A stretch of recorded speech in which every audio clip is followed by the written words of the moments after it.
கர்த்தருக்கு சோதனம். 2026 தொடங்கி 4 மாதங்கள் கர்த்தர் நம்மளை கண்ணின் மணியை போல காத்து ஏந்தி சுமந்து தப்பு வைத்தார் இல்லையா? அவருக்கு கூடான ஒரு சோத்திரத்தை செலுத்துவோம். இந்த மாசம் புதிய மாதம் கர்த்தர் கொடுக்குற மே மாசம் கொடுக்குற வாக்குறுதி என்னன்னா, உங்களால் கூடாத காரியம் ஒன்றுமில்லை. ஆமேன். தேவனால் கூடாத காரியம் ஒன்றுமில்லைன்னு சொல்லி வசனம் சொல்லுது. ஆனா இன்னொரு வசனம் மார்க் 17:20 என்ன சொல்லுதுன்னா, கடுகு விதை அளவு விசுவாசம் தான் உங்களுக்கு போதும், மலையை பார்த்து அப்புறம் போன்னு சொன்னா அது அப்படியே போய் அப்புறம் விழுகும். அது மட்டும் இல்லாம உங்களால் கூடாத காரியம் ஒன்றும் இல்லை, ஒன்றும் இராது என்று மெய்யாகவே அவங்க சொல்லி எப்படின்னா, வேதத்துல எல்லா வசனங்களும் அப்படியே நிறைவேற வசனங்கள் தான். ஆனா மெய்யாகவே சொல்லி திருப்பி அதை உறுதிப்படுத்துறாரு.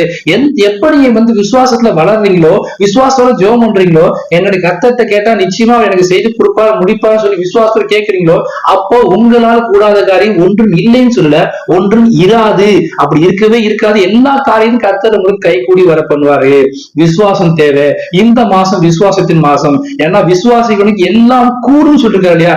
எந்த அளவுக்கு நம்ம விசுவாசத்தோட ஜெபம் பண்றோமோ கர்த்தர் நிச்சயமா அந்த ஜெபத்தை கர்த்தர் கேட்பாங்க. ஏன்னா வசனம் சொல்லுனா, இயேசு கிறிஸ்து பூமியில வாழ்ந்தப்ப அவர் அநேக அற்புதங்களையும் அடையாளங்களையும் செய்தார், அதிசயங்களை செய்தார், பிதாவின் சித்தத்தை செய்தார். அதே போலதான் கர்த்தர் உங்களை கொண்டு செய்யும் காரியம் பயங்கரமா இருக்கும். வசனம் சொல்லுதுன்னா, என்னை விசுவாசிகள் நான் செய்த கிரிகளை தானும் செய்வான், அதிலும் அதிகமான கிரிகளை செய்வான். இயேசு கிறிஸ்து என்ன பூமியில வாழ்ந்தப்ப எவ்வளவு அற்புதங்கள் செஞ்சாலும் எல்லாத்துக்குமே தெரியும். மருத்துவர்கள் உயிரோடு எழுப்பினாரு, முடவர்களுக்கு நடக்க செய்தாரு, வானத்துல எவ்வளவு காரியங்கள் செய்தாரு. எல்லா காரியமும் தேவன் உங்களை கொண்டு செய்ய விரும்புகிறாரு. உங்களை கொண்டு கர்த்தர் செய்யும் காரியம் பயங்கரமா இருக்கும். ஏன்னா விசுவாசத்தோட ஜெபம் பண்ணா கர்த்தர் வாழ்க்கையை நிச்சயமா நிறைவேற்றி கொடுப்பாரு. ஏன்னா ஆபிரகாம் எப்படி விசுவாசம் தகப்பானா, தேவன் தமக்கு வாக்குத்தத்தம் பண்ணப்பட்டதை நிறைவேற்ற வல்லவரா இருக்கிறார் என்று முழு நிச்சயமாய் நம்பி அவரை மகிமைப்படுத்தி விசுவாசத்தவரானா. நம்ம எப்பதான் விசுவாசத்தோட ஜெபம் பண்றோமோ அப்ப கர்த்தர் நமக்கு நிச்சயமா செஞ்சு கொடுப்பாரு. என்னிடத்துல விசுவாசம் இருக்குன்னா, நீங்க ஜெபம் பண்ணும் போது எவைகளை கேட்டுக்கிறீங்களோ அதை பெற்றுக்கொள்ளும் என்று விசுவாசிங்கள், அப்போது அவைகளும் உண்டாகும். நீங்க ஜெபம் பண்ணும்போது கர்த்தர் சமூகத்தை நிச்சயமா ஜெபித்து பார்ப்போம் வந்தா வரட்டும் அந்த 2ஆம் வருஷமா ஜெபம் பண்ணாம கர்த்தர் உண்மையா விசுவாசத்தோட ஜெபம் பண்ணினா அந்த காரியம் கர்த்தர் நிச்சயமா உங்களுக்கு ஜெயமா மாற்றி தருவாரு. ஏன்னா நம்ம விசுவாசமே உலகத்தை ஜெயிக்கிற ஜெயம் சொல்லி கர்த்தர் சொல்லிருக்காங்க. அந்த பிரகாரமாக கர்த்தர் உங்களை வல்லமையாய் பயன்படுத்த போறாரு. உங்களுடைய கைது செய்ய எல்லா காரியங்களும் இந்த மாசம் ஆசீர்வாதமா இருக்க போது 1ஆம் தேதியிலிருந்து கடைசி மாதம் வரைக்கும் ஒவ்வொரு நாளும் புதிய புதிய வாசலை கர்த்தர் உங்களுக்கு திறந்து கொடுக்க போறாரு. விசுவாசத்துல வளருங்க, விசுவாசத்தை சோர்ந்து போகக்கூடாது. ஏன்னா விசுவாசத்தை தோக்கிறவரும் முடிக்கிறவரும் இயேசு கிறிஸ்து. அவர்கிட்ட கேட்கணும், கர்த்தாவே இன்னொன்னு விசுவாசத்தை வளரன்னு கேளுங்க, அவர் உங்களை ஆசீர்வதிப்பாரு. நம்ம ரசிக்கப்பட்டப்ப ஆண்டவர் சொந்தத்துல ஏற்றுக்கொண்டப்ப விசுவாசத்தோட தான் உள்ள வந்திருப்போம், நிறைய எதிர்பார்ப்பு இருப்போம். அந்த விசுவாசம் இப்ப இருக்கா? இன்னும் விசுவாசத்துல வளரணும். நாளுக்கு நாள் வசனத்திலையும் வார்த்தையில அபிஷேகத்திலையும் கர்த்தருடைய சமூகத்திலையும் காத்திருந்து அதிகமா வளரும் போது நம்மளை கர்த்தர் நிச்சயமா ஆசீர்வதிப்பாரு. ஏன்னா விசுவாசிக்கிறவனுக்கு எல்லாம் கூடும் சொல்லிருக்காரு. அந்த பிரகாரமாக கர்த்தர் உங்களை வல்லமையா பயன்படுத்த போறாருங்க. சரி, கட்டுக்கு விதியோட சின்ன விசுவாசம் தான் மலையே பார்த்து பிறந்து போகும்னா, அப்ப நம்ம கர்த்தர் மேல மலையாலும் விசுவாசம் இருந்துச்சுன்னா எப்படி ஆசீர்வதிப்பாரு? விசுவாசிக்கணும் பதறான், விசுவாசிக்கணும் ஆசீர்வாதங்கள், பல ஆசீர்வாதங்கள் இருக்கு. நீங்க எந்த காரியத்துக்கும் பதறாம கர்த்தர் உங்களுடைய சமாதானத்தோடு ஆசீர்வதிப்பாரு. அப்ப மட்டும் இல்லாம நம்பிக்கையின் தேவன் விசுவாசத்தினால் உண்டாகும் எல்லா வித சந்தோஷத்தினாலும் சமாதானம் உங்களை நிரப்புவாராக. இந்த மாசம் முழுவதும் சந்தோஷம் சமாதானத்தையும் கர்த்தர் உங்களை நிரப்பி நிரப்பி நிரப்பி ஆசீர்வதிக்கப்படுறாரு.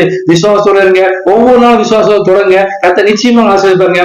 அது மட்டும் இல்லாம அவர் நாமத்தின் மேல் விசுவாசம் உள்ளவர்களாய் அவரை ஏற்றுக்கொண்ட எத்தனை பேர்களோ அத்தனை பேரும் தேவனுடைய பிள்ளைகளாக முடிய அதிகாரம் கொடுத்திருக்காரு. நீங்க நானும் அடிமைத்தனத்தின் ஆவியை பெறல, கர்த்தர் நம்ம அப்பா பிதாவே நினைக்கிற புத்திர சுவிகாரத்தின் ஆவியை கர்த்தர் உங்களுக்கு கொடுத்திருக்காரு.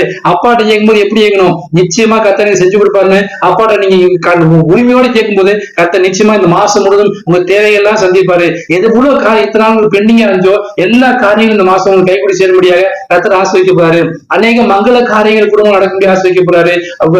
தடைப்பட்ட காரியங்கள்லாம் உங்களுக்கு இந்த மாசத்துல நிறைவேற்றி தருவாரு. புதிய புதிய ஆசீர்வாதங்கள், புதிய புதிய இடங்கள், புதிய புதிய பொருட்களை சுமந்து கொள்ள முடியாத புதிய ஆசீர்வாதத்தை கர்த்தர் இந்த மாசம் தரப்படுறாரு. சுக பெண் ஆரோக்கியத்தை கொடுத்து உங்க கையின் ஆசீர்வாதத்தை மருந்து மாத்திரைக்கோ மண் மாத்திரைக்கோ ஆஸ்பத்திரிக்கோ வட்டிக்கோ கடனுக்கோ போகாதபடிக்கு கர்த்தர் உங்களை வல்லமையாய் ஆசீர்வதிக்கப்பாரு.